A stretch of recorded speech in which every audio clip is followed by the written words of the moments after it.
नमस्कार, प्रणाम, स्वागत है ठेलम ठेल न्यूज के नए एपिसोड में। दोस्तों, आपने ताजमहल का नाम सुना होगा, जो शाहजहां अपनी बीवी की याद में बनवाए थे। वैसा ही एक गांव में घटना घट रहा है। एक वृद्ध व्यक्ति जो हमारे सामने बैठे हुए हैं, 80 वर्ष के, इनका नाम है पेलू काका, और ये अपने पत्नी के याद में भोजपुरी फिल्म बनाने जा रहे हैं। तो आइए पेलू काका से मिलते हैं और बात विचार करते हैं। बाबा प्रणाम। प्रणाम प्रणाम। बैठा बाबू, कहाँ से आयल बाड़ा? काका, हमरे नाम बा रिपोर्टर बुखारी लाल। हम ठेलम ठेल न्यूज से आयल बानी। सगरो ई बात के चर्चा हो गल बा कि पेलू काका एगो भोजपुरी फिल्म बनावत रन, यही पर चर्चा करे आयल हई। बात तो सही बा बाबू, फिल्मिया तो बनी, कहानियों लिखा गल बा, गानों लिखा गल बा। अच्छा, तो कैसे कैसे दिमाग में आ गेल कि भोजपुरी फिल्म बनावे के बा? का कही बाबू, कहानी तो बड़ा लम्बा बा। हम अपना मेहरारू के याद में ही फिल्म बनावतानी। तो आपके पत्नी का देहांत हो गया है क्या? बीच में लुबुर लुबुर काहे बोलाला? हमार मेहरारू मरल नहीं के, भाग गेल गाँव के ढेल फोड़वा के साथ। आज 2 साल हो गए भागल ओकरा, ओकरे याद में हम दिन रात रोवत रहिला।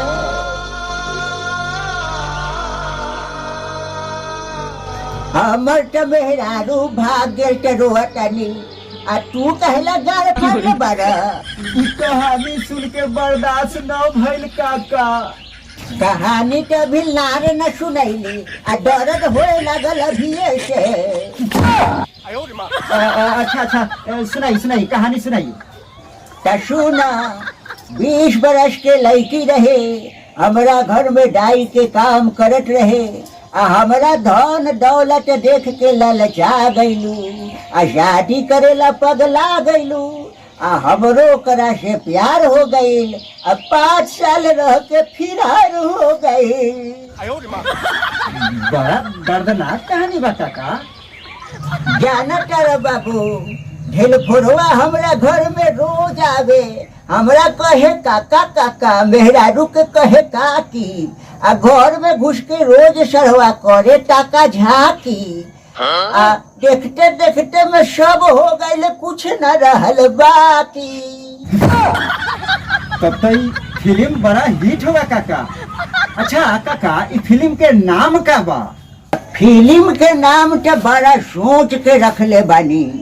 मन रखनी भइल फिरार, बुढ़वा भइल बीमार।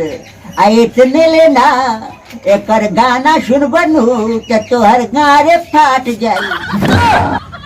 ऐसा कौन गाना बा? तो सुना, जब से बुढ़ारी में हमरा के छोड़लू, आ ढेल फोड़वा के चक्कर में ऐसन तू पड़लू, मन करता कि जहर खा के मर जाई। आ ढेल फोड़वा रे, तोरा गार में पिलुआ पड़ जाई। ई गाना पक्का हिट कर जाई काका। अच्छा, ई फिल्म के हीरो हीरोइन कौन बा? हीरो तो हम अपने रहब, बाकी हीरोइन नइखे मिलत। कौनो न तैयार होता, कहता कि बुढ़वा साथे कौन काम कर। ए बाबू, तोरा नजर में कोनो 20 बरस के सुनर लड़की बा, ओकरा के हीरोइन बना देम। आ तनी बुढ़ारी में हमरो दिल बहल जाओ। काका, लड़की तो कोनो हमरा नजर में नहीं थे। हम बनी नु, हम बनम हीरोइन। आ तू के बारे पूछी, हम मन रखनी के बहिन दिल तोड़नी। मन रखनी के भाग गईल, आ तू कहीं दिल तोड़ के भाग जाई बुता।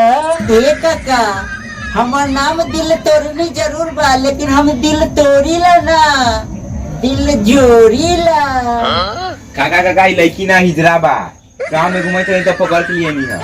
अच्छा, ए काका, ई तो सही में हिजरे लगता। सरहवा ही जन्म में फिल्म नहीं बनेगा का? ए रिपोर्टर बाबू, लगता है ये हिजरावा से काम चलाना पड़ेगा, आना तो ये उम्र में कब दांत चिया देंगे कोई ठीक नहीं है। तो जैसा कि देख सकते हैं कि काका के भोजपुरी फिल्म का हीरोइन मिल गई है। तो चलिए अब काका से पूछते हैं कि इस विषय पर कुछ कहना चाहेंगे। तो काका आप कुछ कहना चाहेंगे, कुछ हमारे दर्शकों को बताना चाहेंगे? जरूर कहम सब लोग से।